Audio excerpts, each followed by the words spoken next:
My dearest Annabelle. What's up, girl? The fourth day of fighting is closed and spirits are high. Today's battle was a dawdle, and hope remains that the remainder of the movies are as enjoyable. Annabelle, I beg of you. I know my absence left a void, but I must ask you to like, comment, and subscribe. 9 more days till I get to see you again. Take heart, and don't forget the cat gets his meds on Thursdays.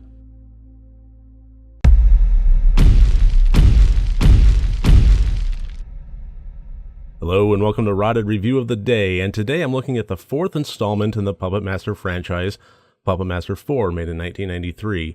And my thoughts on this one so far, having watched it, is that it is my absolute favorite of the series. It was just a lot of fun. It had plenty of puppet kills and was overall, it was just an enjoyable experience. It was the kind of fun that I look for in a movie like this.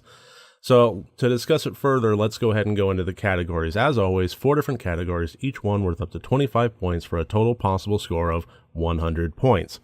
And the first category, as always, is plot. And the plot, I gave 15 out of 25 points, which is very respectable for a movie such as this. The basic idea of it was it takes place in the same old hotel that previous movies have done, and instead of guests staying at the hotel, it's actually being used by a scientist who is working on the next iteration of AI, computerized AI, and which has an interesting kind of correlation with the idea of the puppets, just in the terms of man creating life kind of thing. But in his attempt to create it, he stumbles across the dolls. He has friends come over, and they just generally interact. And this has an element of the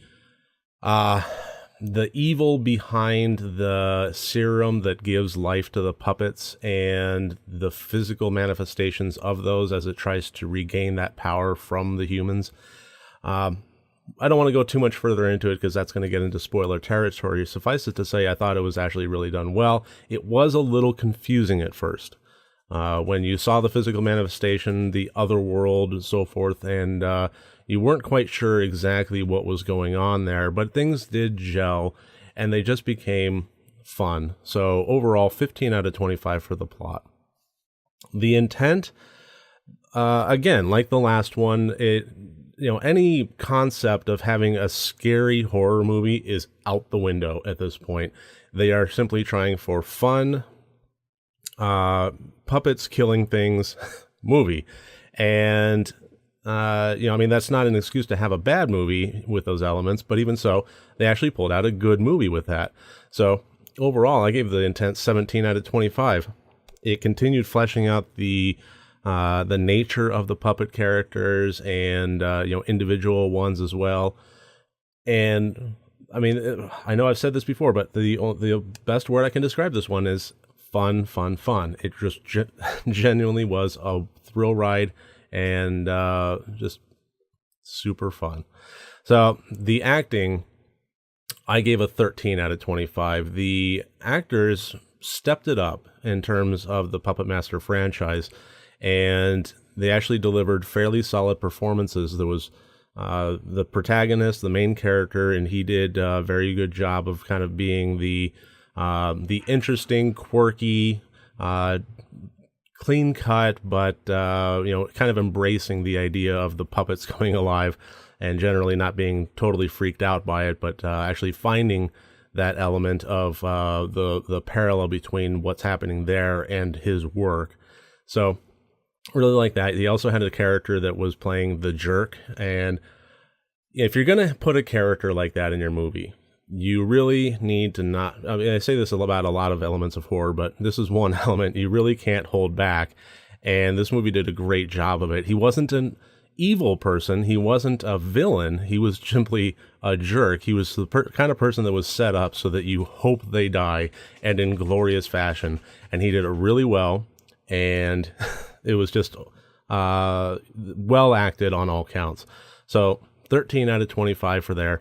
I mean, obviously you're not going to get Anthony Hopkins level performance out of a Puppet Master movie, but when you sit down and you watch these movies, you kind of have an expectation, and I think this rose above them.